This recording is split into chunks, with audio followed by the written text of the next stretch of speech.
As August loomed, the French tradition of les grandes vacances was reaching fever pitch. We hadn't planned on taking any time off, but at the last minute we decided to join a friend for a house exchange in Brittany. We left in a hurry, and it turned out to be perfect timing. I'm so happy, happy-go-lucky me. With Romy and Hugo, and along with our cat Phoebe, we've been slowly renovating a historic townhouse in the southwest of France. Last week, we put in some much needed irrigation for our Perche garden, made some real progress framing out the attic. This week, we're finishing off the last stud work before we can start insulating. But first, we're heading north to show you some of Brittany's history and charm.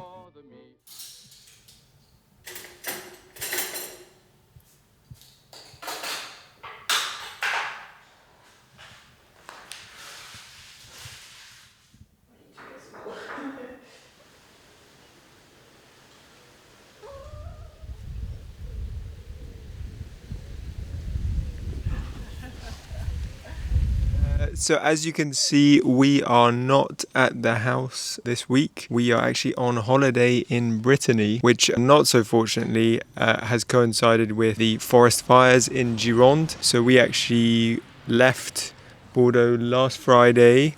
The fire started the day before, I think. The fire started the day before, but it was quite small. So it's kind of a bit of good and bad. Remy's mum is looking after Phoebe in Bordeaux at the moment, but we unfortunately kind of escaped and are not in the smoky city, but also it's kind of a bit... It's a bit stressful because obviously we're thinking a lot about what's happening back home.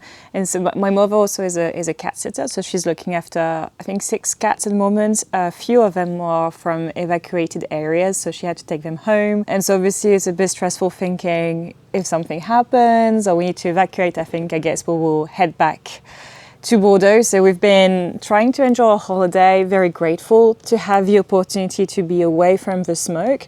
But equally, I think part of our brain is still thinking, looking at our phones, looking at where the fire is and thinking about what's happening back home. We're very lucky to be inside the city, so it's very unlikely the house would be at any threat, but it's more about, worrying about, my mother, Phoebe, and then we also have quite a lot of friends and colleagues who have been evacuated, and so it's just a bit of a weird time. Yeah, it's not great. I mean, I think we feel for everyone who's kind of been affected for it. We're fortunate because we've been spending some time away from the house. So what we want to do is maybe show you guys a little bit of what the area, explain a little bit of the architecture and how it's different here and some of the landscape. Hopefully it'll be a little bit of an interesting segment, a little bit different from what we normally do as we're away from the house, but we'll see. We left Bordeaux on the Friday afternoon, leave the vines, then the pines, and somewhere past Nantes, the country starts to change its mind about what it is. We're staying with a friend who'd done a home exchange. Her place in Dordogne for a house at the other end of the country. And it couldn't have been any less like our house.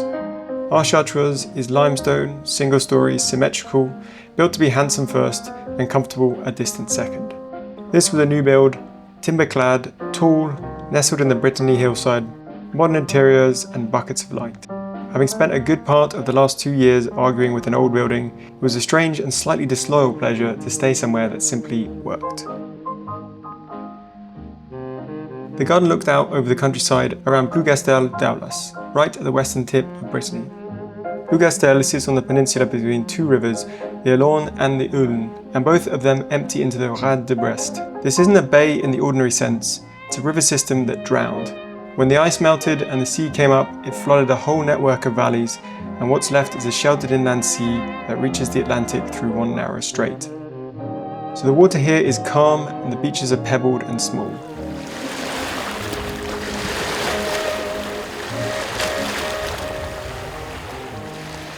Tree line comes right down to the shore. There are old oaks leaning over the stones, throwing shade onto them throughout the afternoon. You get the occasional swell or two, but mostly it's just cold, flat, clear water with colours varying from deep blues to light turquoise. There's a whole landscape under that water. Hills, valleys, riverbanks. You'd never know looking for it. Romy, as it turns out, had spent the entire week looking for things.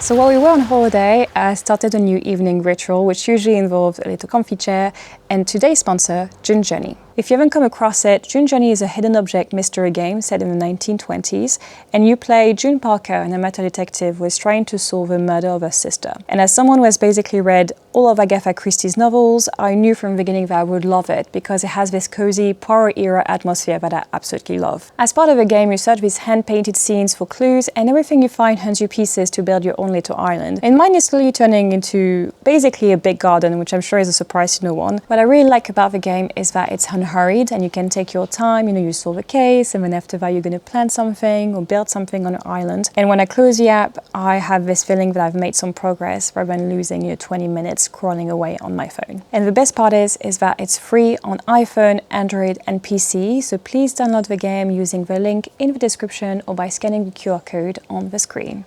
And again, thanks to June Journey for sponsoring this video. Back to the oaks, pines and the flat grey-blue water. Sit there long enough and you start wondering who else has sat there. The Romans called this coast Amorica, which roughly means the place between the sea. The name Bretagne or Brittany came later from Britons crossing the channel in the 5th and 6th centuries and settling in west of it. For most of the Middle Ages, it was its own country in all but the final detail, an independent duchy from the 10th century with its own parliament, its own laws and its own taxes. That ended slowly and then all at once. Anne of Brittany married 2 kings of France in succession. The Edict of Union followed in 1532, and Brittany held on to its privileges as a province right up until the Revolution abolished them in 1790. Then, for the best part of 2 centuries, Brittany was a place people left. That's turned around now and quickly. Brittany was always teased for its weather, came prepared for rain. Now the rain is its selling point.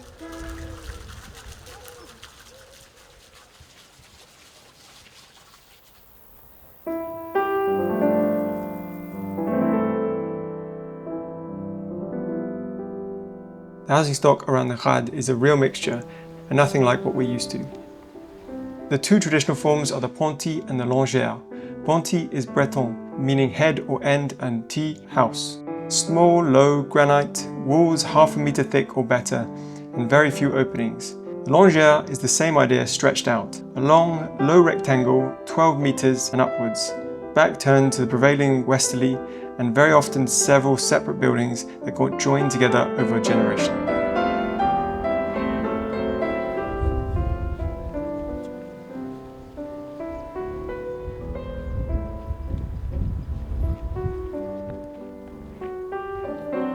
We spent the majority of our holiday pottering around on walks or lounging around by the beach.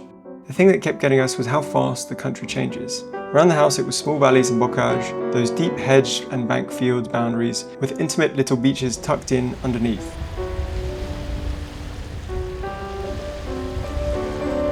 Half an hour away, out on the Presqu'île de Crozon where Romy's father had chosen to retire, landscape changes completely. Coastline turns jagged,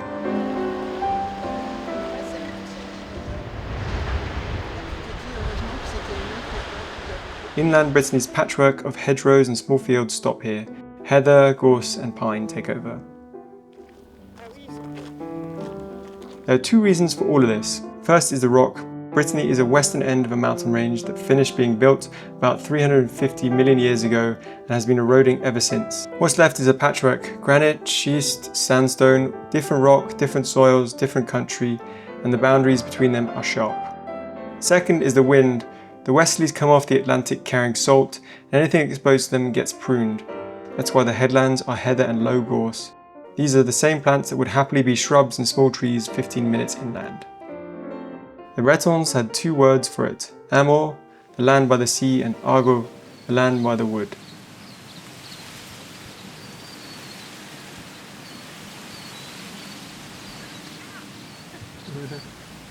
After a few days, we'd fallen in love with the changing landscapes of Brittany. There seemed to be something for everyone. One day wandering ornate gardens tucked into the grounds of old abbeys, the next coming home wind-burnt after hiking up and down cliffs on its almost barren stretches. We'd had a wonderful rest, and although our time in Brittany was over, one small chapter of the holiday remained. To break up the long drive south, we decided to tack a second stop onto the end. So we headed east into Normandy and to a region called Perche.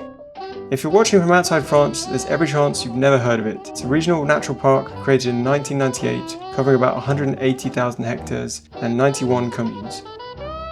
We've been hearing about it for years. Manor houses, deep countryside, and a picturesque housing stock. Because here's the thing, one day, once our Chartres is finished, and once we've had a few years of actually living in it, we'd like to take on something bigger. More land, more building, a project to disappear into. On paper, the Perche had it all. And it looks nothing like Brittany. There's no grey, no granite, no slate. Everything is golden and rust-coloured and rough, with roofs of small flat terracotta tiles gone soft and orange with age. That palette comes straight out of the ground. There's a grey roussard, an iron-rich sandstone that runs brown and red, and a grinson, a hard and rusty stone that sits right near the surface. Both of them are used for corners and lintels and sills. White limestone comes from the finer dressings, and underneath all of it are the sable du Perche. Sands of 30 or 40 meters, deep with enough clay in them to go straight into a lime render. That's where the warmth of the walls come from. Our rental was a textbook example. A family house, apparently from the 16th century origin, a stone stair up to the front door, and beside it a barn still pinned together with iron tie bars. Built for a farm, and now mostly a place to lie down in August.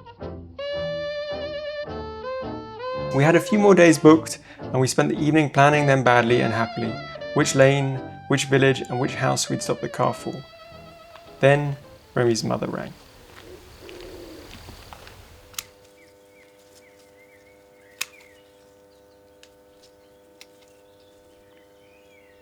We're back in the garden, as you can see. Hello, Phoebe. We had to cut our holiday a little early because of this one. So we were in the Perche in Normandy where we were having a great time. And then we got the very distressing news that Phoebe was missing. So we decided to cut short our holiday, came back to Bordeaux in a rush. Literally, we're driving down the motorway when we finally got the good news that Phoebe was found. And she had been found in a neighbor's house who was on holiday, but the neighbor had left one of their roof windows slightly ajar, and Phoebe went through and couldn't get out. So very luckily, we had some neighbors who had keys and we were able to get her back. We were halfway down to Bordeaux when we got the news, so we decided to just come back home. So I'm back in the garden and I have a couple of extra days before I have to go back to work to relax at home after this stressful time. And so the garden needs a bit of work, and that's what I'm going to try to do a bit of today.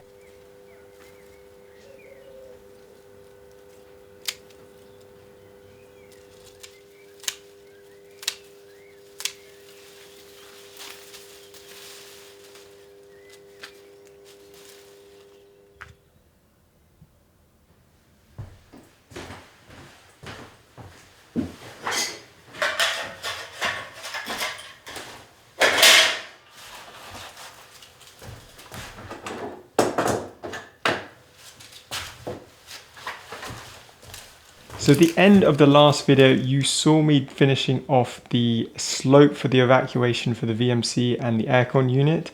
And the plan was actually to finish off the whole ceiling, but unfortunately I managed to destroy my back in the process of doing the railing. So I just couldn't do anything for about a week, which I know a lot of the comments have already discussed my back situation and that I need to be careful. So maybe it was foresight that you guys had that my back was going to absolutely be destroyed, but is what it is. So I've rested up for a week, I've been doing some exercise and it is back to being okay. So I'm going to try and tackle the rest of the ceiling that I managed to not get to in the last video.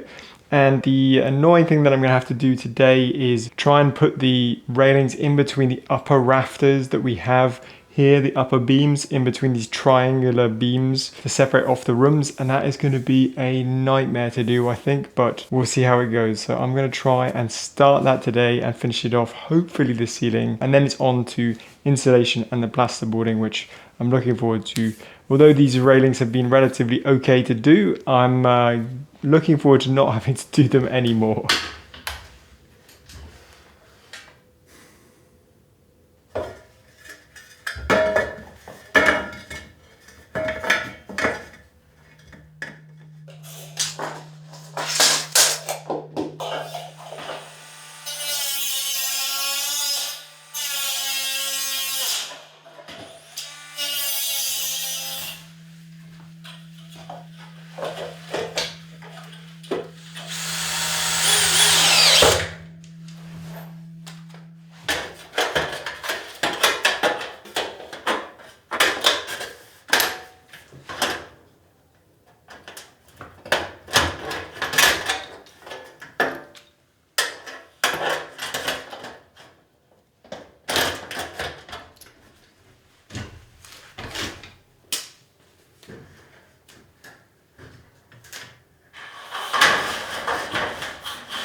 I just started putting up the false roof in the passageway, and I think I've made a mistake and maybe put it a bit too low.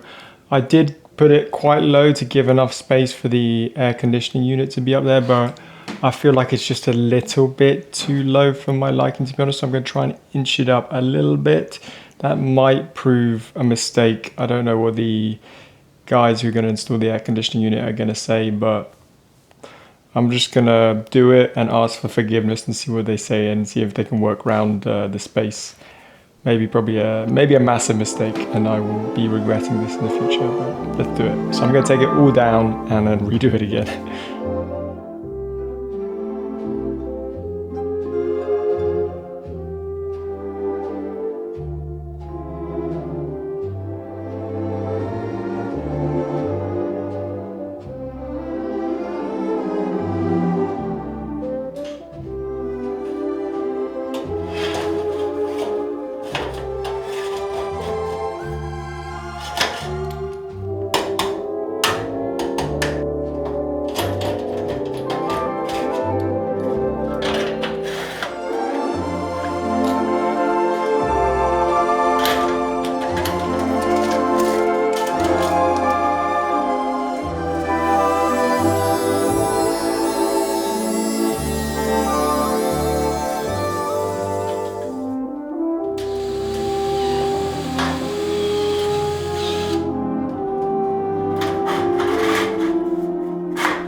Ah mais ça avec ça, c'est gros. Ah non, les gens ils payent n'importe quoi, mais ils sont payés par la merde.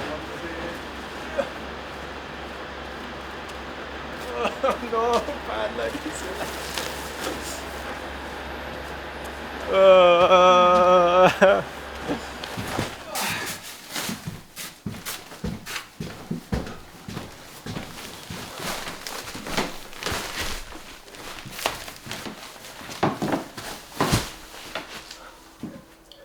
My old friend, the insulation. For those of you who guys have followed the channel for a while, you know that I absolutely hate this stuff.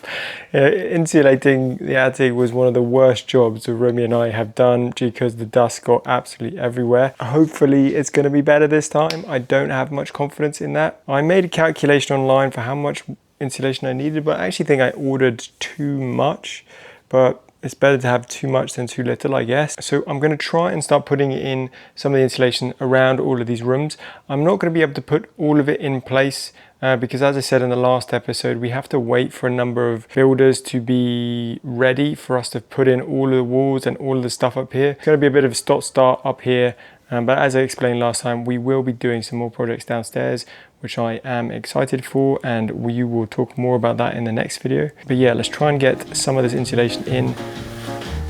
And just a gigolo, and everywhere I go, people know the part I'm playing. Paid for every dance, selling its romance. Oh, what they say. And there will come a day, and youth will pass away. What will they say about me? When the end comes, I know there's just a gigolo's. Life goes on without me, 'cause I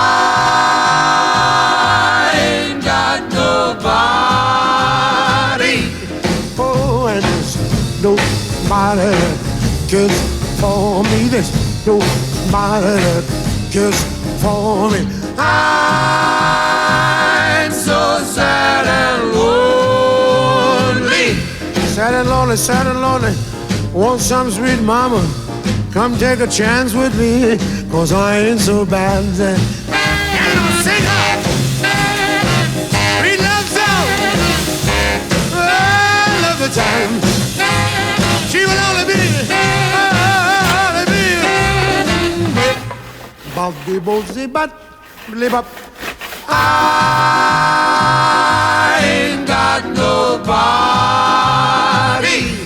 Oh, and there's nobody that cares for me. There's nobody that cares for me. Nobody that cares for me. Nobody that cares for me. Let it go.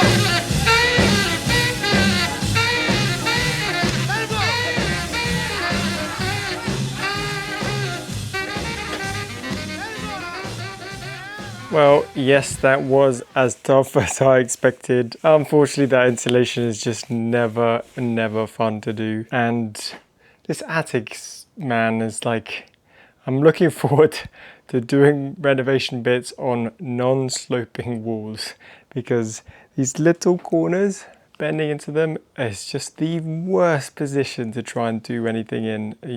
I don't have the flexibility that I should have, so it's just not fun at all. But we've done one room on the outside, which I'm happy with. I'm gonna stop there because otherwise I'm gonna go crazy. I'm gonna have a shower because I'm covered in dust. And we will continue on with that in the next episode and hopefully get to doing as much of it as we can, and then show you some exciting new stuff that we're gonna tackle on the bottom floor. See you then. I ain't got nobody. Oh, and there's nobody that cares for me. There's no